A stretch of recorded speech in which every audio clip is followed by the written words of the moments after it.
Family matters. The Baron turned out to be a tough negotiator who knew the full value of the information he possessed. He agreed to tell Geralt about Ciri on one condition. Geralt had to find his wife and daughter first. The women had mysteriously disappeared a short time before. Though the Baron had moved heaven and earth to find them, all his efforts had proved fruitless. Geralt's search for the Baron's wife and daughter took him to the local Peller, a sort of soothsayer and folk mage whom Geralt rightly suspected would be well informed about all local goings-on. The Peller shared some juicy gossip with Geralt. Supposedly, the Baron was a drunk and a terror to his family, and his wife's recent pregnancy had ended in a mysterious miscarriage. The Peller's augurs showed that the miscarried fetus, undoubtedly discarded without a proper burial, had transformed into a dangerous monster, a botchling. The beast was murderous and foul, but could yet do some good. If its curse could be lifted and the monster could be turned into a lubberkin, this latter being a friendly household guardian, could lead Geralt to the Baron's wife and daughter. Geralt's bosom boiled with wrath as he went to confront the Baron. He was ready to drag the truth out of the man with a sword, force him to confess to what had truly happened that fateful night. A witcher in this state is even more effective than usual, so Geralt accomplished this in short order. The Baron admitted that his wife had miscarried after one of their frequent rows, and that she and his daughter had fled Crow's Perch. He also agreed to show Geralt where he had buried the miscarried child's remains. When the clock struck midnight, both men set off to find the botchling's grave.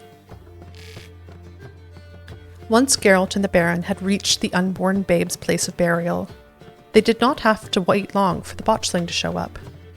The beast hissed and howled and threatened to assume its more monstrous and vicious form, but the two men completed the naming ritual before it could.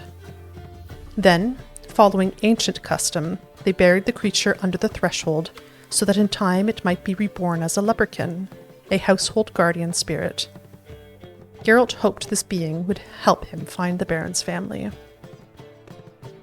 The Baron's wife and daughter had not fled Crow's Perch unaided. A fisherman living nearby had provided key assistance. Geralt went to the man's hut, where he learned a fiend had attacked the two women during their flight. The beast had torn Anna's horse to shreds, then carried her off into the woods. One detail the fisherman mentioned rankled in the butcher's mind.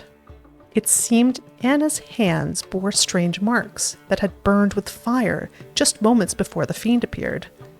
What could have caused them? What did they mean? Geralt would have to endure this rankling until he found Anna, who, if still alive, had to be somewhere in Crookback Bog. Tamara, on the other hand, had made it to Oxenford, where the fisherman had helped her find shelter with his brother. Upon hearing this, the Baron revealed another scrap of information about Ciri. He told Geralt of a certain afternoon, when he and his retinue had decided to celebrate a successful hunt with a bit of horse racing. The race had come to an abrupt halt, however, when a basilisk attacked. Here, the Baron employed an old storyteller's trick, breaking his tail off at a crucial moment, and announcing he would not utter another word until Geralt found his wife. At long last, after Geralt had fulfilled his part of the bargain and found the Baron's wife and daughter, the Lord of Crow's Perch relieved the suspense and finished his tale. He recounted how Ciri had been forced to use her powers to save the Baron's life. This had drawn the Wild Hunt's attention, so Ciri had had no choice but to flee once more, this time to the free city of Novigrad. Geralt's search in Velen was at an end.